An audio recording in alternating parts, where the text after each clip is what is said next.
जैसा कि आपसे मैं बात कर रहा हूँ इस पुस्तक के बारे में, जाति का विनाश। बाबा साहब की इस किताब में उनका जो महत्वपूर्ण आलेख है उसी के बारे में कुछ बिंदुओं पर लिखा गया है, उनका मैं यहाँ पर वाचन कर रहा हूँ। और यहाँ पर मैं ले रहा हूँ 8, 9 और 10वां जो पॉइंट है उनका, उसे जाति आदिम जनजातियों की उन्नति और समावेशीकरण को रोकती है।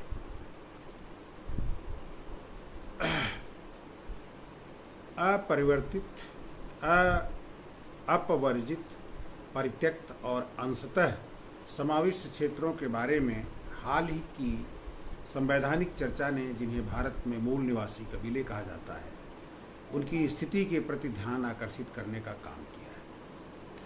उनकी संख्या और ज़्यादा नहीं तो 1,30,00,000 है। इस सवाल से अलग कि नए संविधान से उनका अपवर्जन उचित है अथवा अनुचित, यह तथ्य अपनी जगह बना हुआ है कि ये मूलवासी एक ऐसे देश में अपनी आदिम असभ्य अवस्था में बने हुए हैं जो हजारों वर्ष पुरानी सभ्यता की डींग हाँकता है।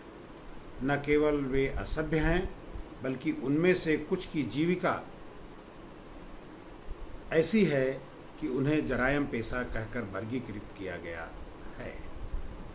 सभ्यता के बीच में रहने वाले 1,30,00,000 लोग अभी भी वन्य अवस्था में हैं और वंशानुगत अपराधियों का जीवन जी रहे हैं। लेकिन हिंदुओं ने कभी इस बात की शर्म महसूस नहीं की है। यह एक ऐसी घटना है जिसका मेरी जानकारी में कोई दूसरा उदाहरण नहीं है। इस शर्मनाक स्थिति का कारण क्या है? इन आदिवासियों को सभ्य बनाने और उन्हें सम्मानजनक ढंग से जीविका प्राप्त करने की ओर ले जाने का प्रयत्न क्यों नहीं हुआ? आदिवासियों की इस वन्य अवस्था के लिए हिंदू संभवतः उनकी जन्मजात मूढ़ता को जिम्मेदार ठहराएंगे।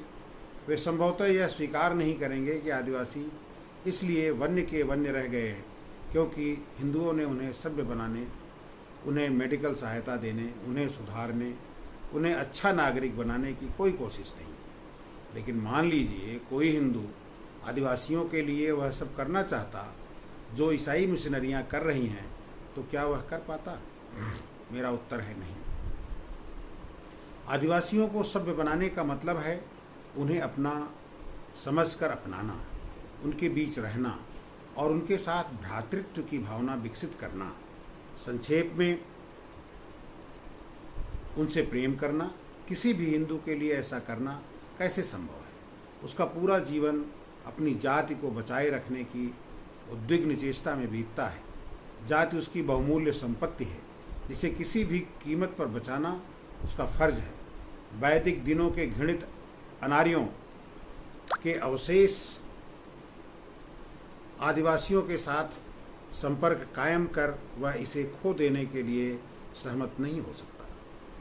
सिर्फ यह नहीं कि हिंदू को स्खलित मानवता के प्रति कर्तव्य भावना नहीं सिखाई जा सकती, बल्कि समस्या यह है कि कर्तव्य भावना की कोई भी मात्रा उसमें यह क्षमता नहीं ला सकती कि वह अपनी जाति को बनाए रखने के लिए कर्तव्य से ऊपर उठ सके। इसलिए जाति ही इस तथ्य की असली व्याख्या है क्यों हिंदू ने बिना किसी लज्जा के या बिना किसी अनुताप परिताप के वन्य समुदायों को सभ्यता के बीच वन्य रहने दिया है। हिंदुओं ने यह नहीं समझा है कि ये आदिवासी एक संभावित खतरे का स्रोत हैं। ये वन्य लोग जब तक वन्य रहते हैं तब तक हिंदुओं को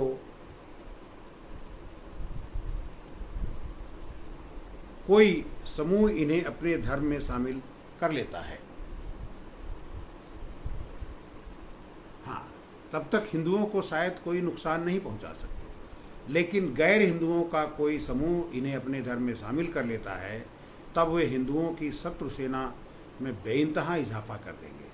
अगर वास्तव में यह घटना होती है तो स्वयं हिंदू और उनकी जाति व्यवस्था ही इसके लिए जिम्मेदार होगी।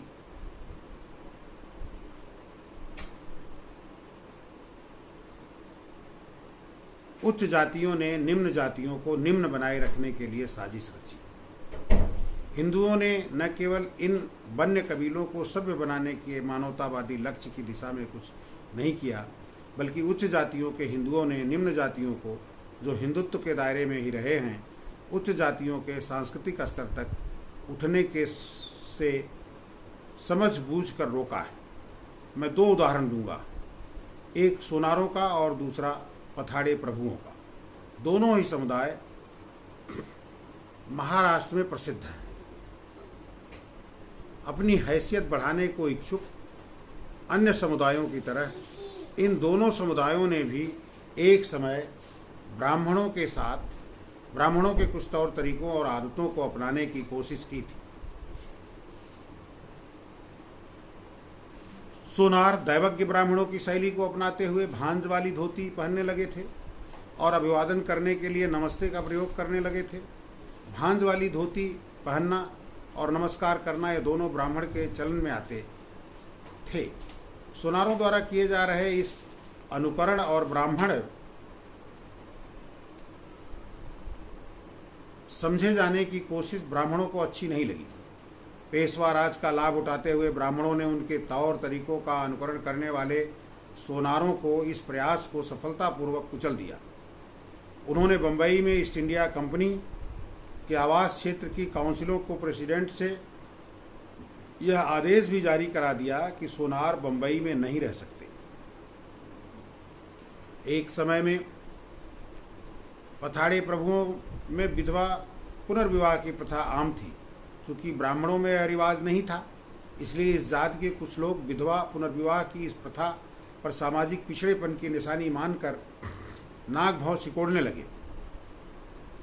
अपने समुदाय की हैसियत को ऊंचा उठाने के उद्देश्य से कुछ पथाड़े प्रभुओं ने अपनी जाति में व्याप्त विधवा पुनर्विवाह की इस प्रथा को रोकने की कोशिश की। पूरा समुदाय 2 हिस्सों में बंट गया। एक हिस्सा इस नवाचार के समर्थन में था और दूसरा हिस्सा इसके विरोध में। पेशवाओं ने उनका पक्ष लिया जो विधवा पुनर्विवाह के समर्थन में थे, और इस प्रकार पथाड़े प्रभुओं को ब्राह्मणों का अनुकरण करने से रोक दिया गया।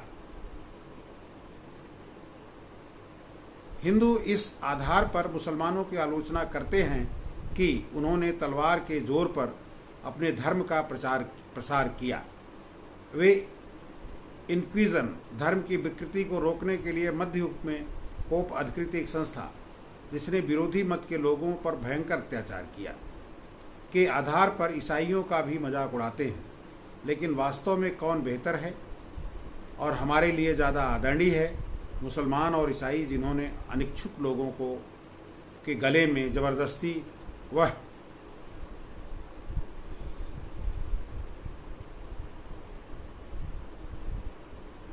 वह ठूंस देने की कोशिश की जो उनकी निगाह में उनकी मुक्ति के लिए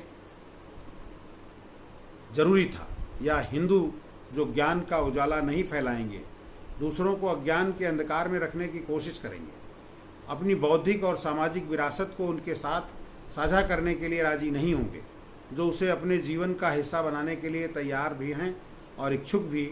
यह कहने में मुझे कोई हिचकिचाहट नहीं है कि मुसलमान क्रूर रहे हैं तो हिंदू नीच रहे हैं, और नीचता क्रूरता से बदतर है।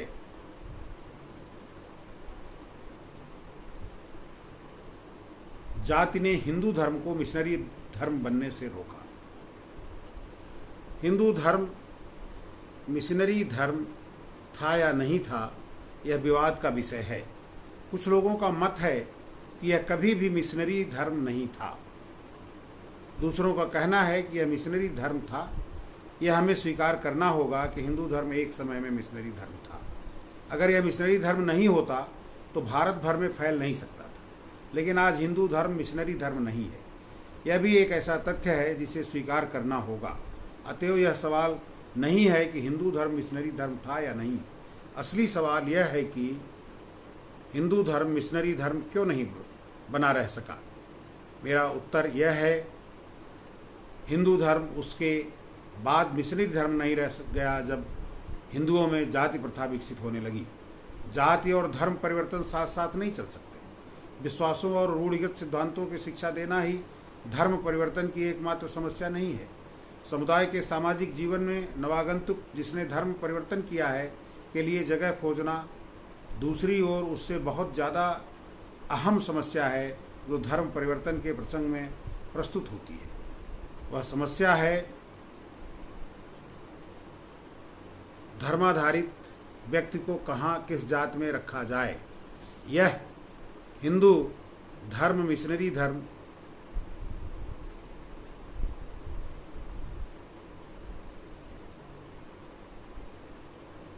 रखा जाए, यह एक ऐसी समस्या है जो प्रत्येक हिंदू को विजातीय लोगों को अपने धर्म में ले आना चाहता है, निश्चित रूप से उलझन में डाल देती है। जाति क्लब जैसी संस्था नहीं है, इसकी सदस्यता सभी के लिए खुली रहती है। जाति का कानून किसी भी जाति की सदस्यता को उन्हीं तक सीमित रखता है जिनका जन्म उस जाति में हुआ है।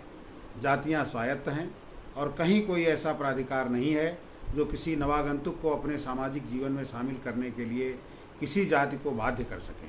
चूँकि हिंदू समाज जातियों का एक समुच्चय है और प्रत्येक जाति अपने आप में एक बंद संगठन है, धर्म परिवर्तन के लिए यहाँ कोई जगह ही नहीं है।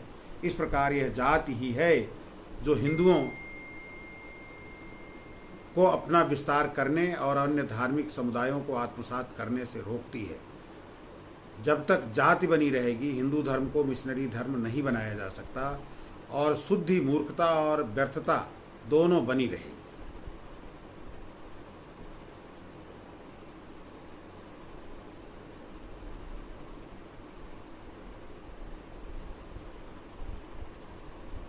बहुत चलिए, इसको मैंने पूरा किया 8, 9, 10, 3।